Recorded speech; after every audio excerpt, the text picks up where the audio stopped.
CUET। आप सभी कॉमर्स के बच्चों के लिए जो CUET के एग्जाम है वो बहुत इंपॉर्टेंट है।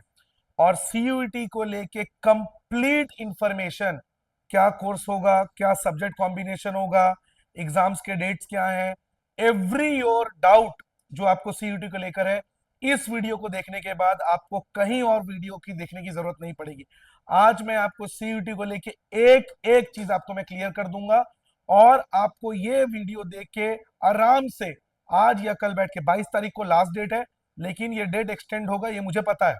और लेकिन आप आराम से, आपका 26 को पेपर है अकाउंट्स का, आप आराम से इस वीडियो को देखिए, आराम से टाइम लीजिए और इस वीडियो को देखकर कल आराम से आप अपना फॉर्म फिल करिए। तो आता हूं मैं CUET पे। सबसे पहले CUET common university entrance test, जो कॉमर्स के बच्चों के लिए अब जो रेपुटेड कॉलेजेस हैं ऑल ओवर इंडिया, जिसमें सबसे टॉप का जो प्रायोरिटी होता है बच्चों का, वो होता है दिल्ली यूनिवर्सिटी DU और BHU बनारस हिंदू यूनिवर्सिटी। ये दो सबसे टॉप के यूनिवर्सिटीज हैं जो कॉमर्स के बच्चे ऑल ओवर इंडिया ऑप्ट करते हैं, जिनका टॉप प्रायोरिटी ये दो कॉलेज होता है। जिसमें सबसे पहले मैं आता हूं DU पे। DU में 3 कैंपस है, नॉर्थ कैंपस, साउथ कैंपस और ऑफ कैंपस, जिसमें लगभग 70,000 सीट्स अवेलेबल हैं और साथ ही साथ 70 से ज्यादा कोर्सेज आपको वो प्रोवाइड करेगी। BHU में लगभग 5 to 6,000 आपकी सीट्स हैं और यहां पे आपको लगभग 30 to 35 कोर्सेज आपको प्रोवाइड की जाएंगी। और इसके अंदर जो भी कॉलेजेस होते हैं, SRCC, इसके अलावा आपका सेंट स्टीफेंस कॉलेज, SRCC, आपका द हिंदू कॉलेज, ये सब DU के टॉप कॉलेजेस में आते हैं, राजहंस कॉलेज। और BHU में भी जो टॉप कॉलेजेस हैं वो आती है। अगर यहां पे आपका एडमिशन हो गया, आपकी लाइफ हो जाएगी सेट। अब सवाल ये है, आपको कॉम्बिनेशन सब्जेक्ट का क्या सिलेक्ट करना है। तो ये CUET में देने वाले बच्चों का सबसे बड़ा डाउट होता है, हम किस सब्जेक्ट पे जाएं। सबसे पहले मैं आपको बता दूं, लास्ट ईयर के कंपैरिजन में इस ईयर में कुछ चेंजेस आए हैं। वो चेंजेस क्या है?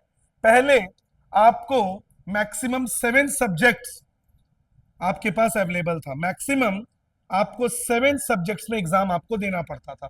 लेकिन इस साल, ये लास्ट ईयर का है बच्चों, इस साल इसको NTA ने, नेशनल टेस्टिंग एजेंसी जो CUET के एग्जाम कंडक्ट करेगी, उसने 5 कर दिया है। मतलब मैक्सिमम आप 5 सब्जेक्ट्स को ही सिलेक्ट कर सकते हैं। दूसरा मेजर चेंज जो हुआ है, पिछले साल 50 के बजाय 60 क्वेश्चंस आते थे और जिनको सॉल्व करने के लिए आपको 50 मिनट दिया जाता था, लेकिन इस बार ऐसा नहीं है। इस बार आपको 50 क्वेश्चंस ही मिलेगा पर सब्जेक्ट में। पर सब्जेक्ट में आपको क्वेश्चंस मिलेगा 50 और सभी के लिए सेम टाइम 1 आवर। पहले क्या था पिछले साल, लास्ट ईयर में किसी सब्जेक्ट में 50 मिनट्स, किसी में 45 मिनट्स। इस बार NTA ने उसको हटा के सेम कर दिया है कि मतलब हर सब्जेक्ट, चाहे वो लैंग्वेज का हो चाहे वो डोमेन हो, आपको 1 आवर ही मिलेगा, 60 मिनट्स मिलेगा। और यस, इसमें नेगेटिव मार्किंग भी है, ध्यान रखिएगा। इसको निकाल दो। ये क्लियर दिख रहा है ना एकदम? एक क्वेश्चन में आपको मिलेगा 5 मार्क्स और अगर आपने गलत आंसर दिया तो राइट आंसर पे, लेकिन अगर आपने रॉन्ग आंसर दिया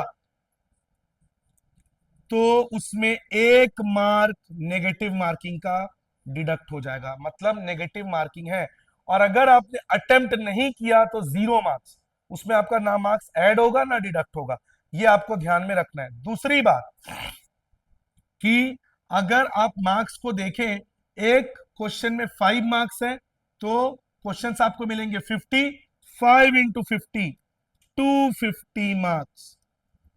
मतलब एक सब्जेक्ट का जो मैक्सिमम मार्क्स है वो होगा आपका 250 मार्क्स। ठीक है, नेगेटिव मार्किंग है 1 मार्क अगर आपने गलत आंसर दिया।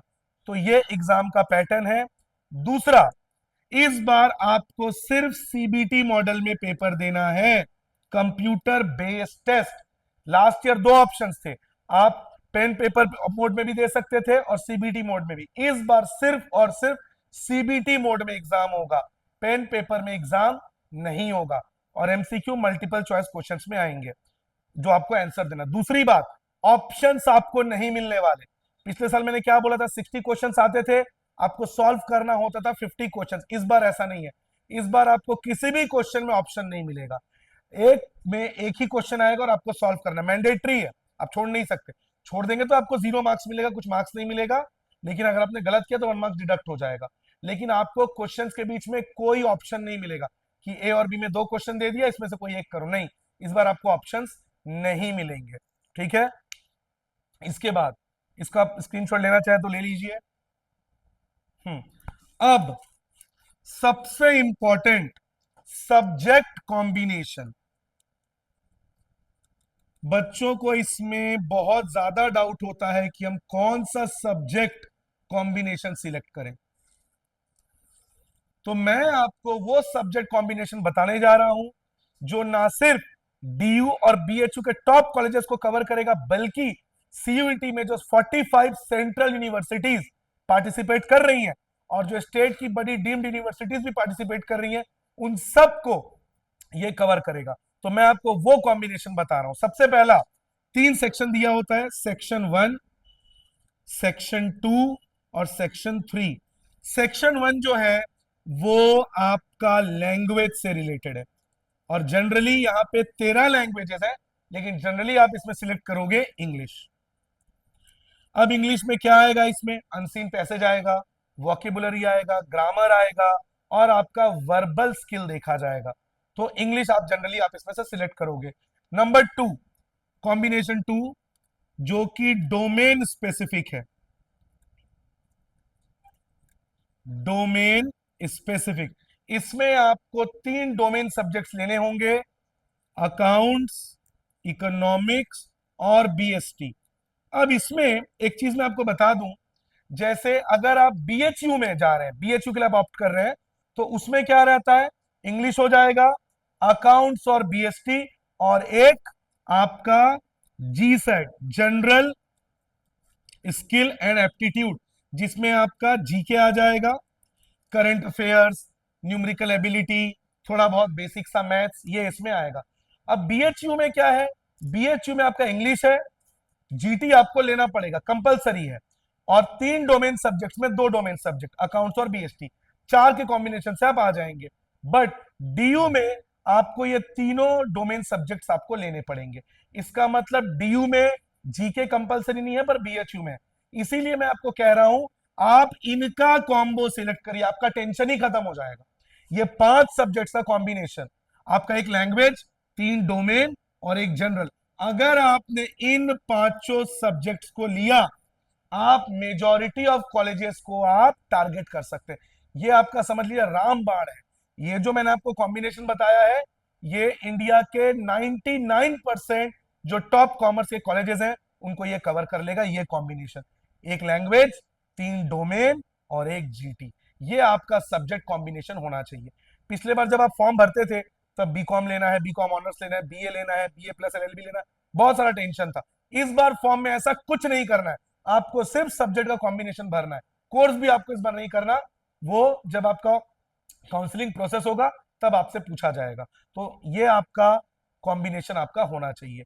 ये तो मैंने बता दिया नॉन मैथ्स के लिए। पिछले बार, अभी कुछ समय पहले की बात है, मैथ्स को लेके डीयू ने अपडेट दे दिया था कि मैथ्स होना कंपलसरी है, लेकिन आगे जाके बहुत प्रोटेस्ट हुआ, तो मैथ्स और अकाउंट्स को उसने ऑप्शन में दे दिया। मतलब जो मैथ्स वाले बच्चे हैं वो चाहे तो अकाउंट्स की जगह मैथ्स के लिए ऑप्ट कर सकते हैं, और जो नॉन नॉन मैथ्स वाले कॉमर्स बैकग्राउंड के बच्चे हैं उनके लिए यही कॉम्बिनेशन होगा।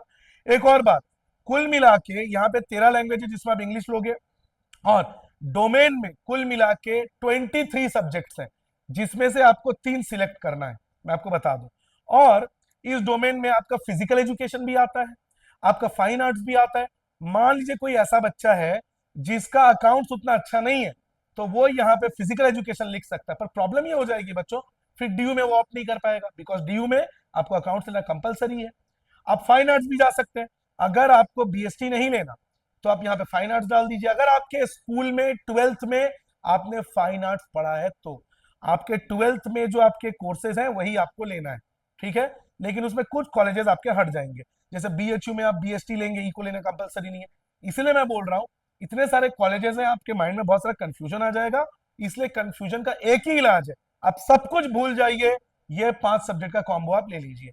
English, accounts, eco, BST, domain, language और एक जीटी, ये आपका कॉम्बिनेशन आप सिलेक्ट कर लीजिए। 99% कॉलेजेस आपके टारगेट में आ जाएंगे। ये है आपका सब्जेक्ट कॉम्बिनेशन। स्क्रीनशॉट ले लीजिए आप लेना चाहे तो। अब जो सबसे ज्यादा डिमांड में कोर्सेज हैं वो है BCom honours, BA plus LLB और प्लेन बीकॉम। डीयू में सबसे ज्यादा बीकॉम ऑनर्स डिमांड में आता है, ठीक है। इसमें आपका जो कॉम्बिनेशन है वो आ जाएगा बीए प्लस एलएलबी। बीएचयू में सबसे ज्यादा डिमांड का है, और बीकॉम तो प्लेन है, जिनको जनरली इसमें एडमिशन नहीं मिलता वो इसमें लेते हैं।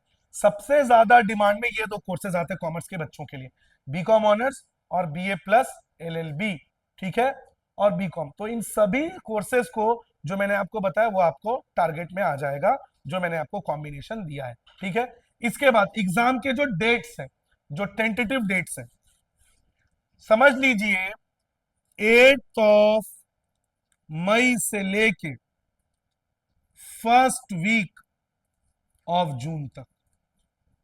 ये टेंटेटिव है बच्चों, इसमें थोड़ा बहुत चेंजेस भी आ सकता है। आप इसको मान के चलिए ये आपका लास्ट वीक ऑफ मई से सेकेंड वीक ऑफ जून तक भी जा सकता है, लेकिन टेंटेटिव डेट्स आपके यहां से आ सकते हैं, या फिर 15 मई से लेके सेकेंड वीक ऑफ जून तक भी आपका एग्जाम जा सकता है, टेंटेटिव डेट्स है। और एक बात, एक दिन में 3 स्लॉट्स आपको अवेलेबल दिए करे जाएंगे, जिसमें आप एग्जाम सिलेक्ट करेंगे। 3 स्लॉट्स होंगे, एक आपका मॉर्निंग स्लॉट, एक आपका आफ्टरनून स्लॉट और एक आपका इवनिंग स्लॉट। आप उसमें अपने हिसाब से सिलेक्ट कर लीजिएगा, जब आपको एडमिट कार्ड आएगा उसमें लिखा रहेगा। 3 स्लॉट्स में आपको पेपर्स देने हैं, जिसमें मल्टीपल एग्जाम्स एक दिन में कंडक्ट होंगे। हो सकता है आपका लैंग्वेज और आपका डोमेन एक दिन में पड़ जाए, या आपका जी सेट जो है वो किसी और दिन पड़ जाए। तो इस तरह से आपको 3 स्लॉट दिए जाएंगे एग्जाम्स के लिए। अब मैं आता हूं फीस स्ट्रक्चर पे कि किस तरह से आपका फीस है। अगर आप जनरल कैटेगरी से हैं तो 3 सब्जेक्ट्स के लिए आपको 1000 रुपीज आपका लगेगा, और पर एडिशनल सब्जेक्ट के लिए आपको 400 रुपीज देना पड़ेगा। इसका मतलब जो कॉम्बिनेशन मैंने आपको बताया है बच्चों, उसके लिए आपको 1800 देना पड़ेगा, 3 सब्जेक्ट का 1000, और बाकी 2 सब्जेक्ट के लिए 400 इंटू 2 800। तो मैंने जो आपको कॉम्बिनेशन बताया, अगर आप जनरल कैटेगरी को बिलोंग करते हैं तो आपको 1800 रुपीज लगेगा। अगर आप ओबीसी कैटेगरी को बिलोंग करते हो, ओबीसी और EWS, economically weaker sections of the society, जिसके लिए आपके पास बीपीएल कार्ड होना चाहिए, तब 3 सब्जेक्ट के कॉम्बिनेशन के लिए आपको लगेगा 900 रुपीज, और पर एडिशनल सब्जेक्ट के लिए आपको लगेगा 375 रुपीज। तो मैंने जो आपको कॉम्बिनेशन बताया है 375 इंटू 2 750 और 900, तब आपको लगेगा 1650 रुपीज। और अगर आप एससी एसटी कैटेगरी से हैं तब 3 सब्जेक्ट का आपको लगेगा 850 रुपीज, और एडिशनल सब्जेक्ट का आपको लगेगा 350 रुपी पर सब्जेक्ट। तो इसमें आपका हो जाएगा 350 350 700 और 800 1550, जो मैंने आपको कॉम्बिनेशन बताया है 5 सब्जेक्ट का। ले लीजिए स्क्रीनशॉट अगर आप लेना चाहें तो। इसके बाद कुछ बच्चों के मुझे मैसेजेस आए थे कि फॉर्म भरते समय कई बार क्या होता है, किसी का कास्ट सर्टिफिकेट है, किसी का 10th सर्टिफिकेट है, तो उसमें नाम को लेकर कभी स्पेलिंग मिस्टेक हो जाता है, कभी कुछ और मिस्टेक हो जाता है। तो मैं आपको सजेस्ट करूंगा बच्चों, 10th के मार्कशीट में जो लिखा है उसको आप फिल करें फॉर्म में। अगर कोई डिस्क्रिपेंसी है, आपके कास्ट सर्टिफिकेट में स्पेलिंग कुछ और, आपके 10th सर्टिफिकेट में स्पेलिंग कुछ और है, तो 10th के मार्कशीट में जो लिखा है उसको आप फिल करें, ध्यान रखिए इसको, ठीक है। फीस बता दिया गया आपको। कट ऑफ, हाँ एक और बात, आप 4 सब्जेक्ट का कॉम्बिनेशन भी ले सकते हैं बच्चों। इस बार जो मार्क्स है सीयूटी का वो 1000 मार्क्स है। अब आप बोलोगे सर 5 सब्जेक्ट का तो 1250 होता है, लेकिन 4 सब्जेक्ट का मतलब जो मिनिमम सब्जेक्ट है वो आपको 4 लेना है। मैंने आपको 5 का कॉम्बिनेशन क्यों बोला, ताकि आप मेजॉरिटी ऑफ कॉलेजेस को कवर कर लें, लेकिन जो कट ऑफ है वो 1000 मार्क्स के हिसाब से आएगा। तो पर सब्जेक्ट का अगर 250 में लूं तो कितना हो जाता है, 1000। और अगर आपको डीयू को टारगेट करना है तो आपको इतना मार्क्स स्कोर करना पड़ेगा, 980 मार्क्स। और ये है, और अगर आप साउथ कैंपस को टारगेट कर रहे हैं तो आपका कट ऑफ होना चाहिए 950 मार्क्स। और अगर आप ऑफ कैंपस को टारगेट कर रहे हैं तो आपका कट ऑफ होना चाहिए 890 मार्क्स। ये मैंने आपको जनरल कैटेगरी के लिए बताया है, ठीक है। और ये जो कट ऑफ है ये डिपेंड करता है कोर्स के डिमांड पे। जितना कोर्स हाई डिमांड पे होगा और जितना टॉप का कॉलेज होगा उसका कट ऑफ उतना हाई रहेगा। अगर मैं इसमें SC ST OBC और ECW के लिए कट ऑफ पे आऊं तो इस पे आप 50-50 मार्क्स कम कर दीजिए। अगर आप उससे रिलेट कर रहे हैं, मतलब SC ST और OBC से आप बिलोंग करते हैं, तो इसमें जो 980 है वो आपका 920 से 930 हो जाएगा। जो आपका 950 है वो आपका 890 से 940 चला जाएगा। जो आपका 890 है वो आपका 830 से लेके 880 तक चला जाएगा, अगर आप SC ST OBC को बिलोंग करते हैं तो ये आपका कट ऑफ लिस्ट है जो आपको टॉप कॉलेजेस में जगह दिलाएगा। इसके बाद जो ओबीसी के बच्चे हैं उनके लिए एक स्पेशल इंफॉर्मेशन है, ध्यान से सुनना। आपने अभी तो फॉर्म फिल कर दिया है या करने वाले हैं, तो फॉर्म को लेके एक अपडेट आएगा जिसमें यह मेंशन किया गया है कि वो 31 मार्च के बाद होना चाहिए। वो आपको सीयूटी से आपको आएगा नोटिफिकेशन। इसका मतलब अभी आप फॉर्म फिल कर दीजिए, ये सिर्फ ओबीसी के बच्चों के लिए है। अभी आप फॉर्म फिल कर दीजिए, लेकिन उसके बाद आपको 31 मार्च के बाद आपको एक नोटिफिकेशन आएगा जिसमें आपको अपने कास्ट सर्टिफिकेट को वापस से अपडेट करना पड़ेगा, जो एक लॉयर के एफिडेविट के थ्रू होगा। यह सिर्फ ओबीसी के बच्चों के लिए है, इसका आप ध्यान रखें। अब आता हूं मैं आपके सिलेबस पे। सिलेबस को लेके भी बच्चों में थोड़ा बहुत डाउट है कि सिलेबस किस तरह से आएगा। पहले क्या होता था, एनटीए ने उस डिस्क्रिपेंसी को दूर कर दिया। आपके एनसीईआरटी के बुक में कुछ ऐसे लेसन्स थे, एनपीओ नॉन प्रॉफिटेबल ऑर्गेनाइजेशन, जो 2020-21 तक था सीबीएसई में, पर उसके बाद हट गया। लेकिन जब एग्जाम होता था सीयूटी का तब एनपीओ के क्वेश्चंस आ जाते थे।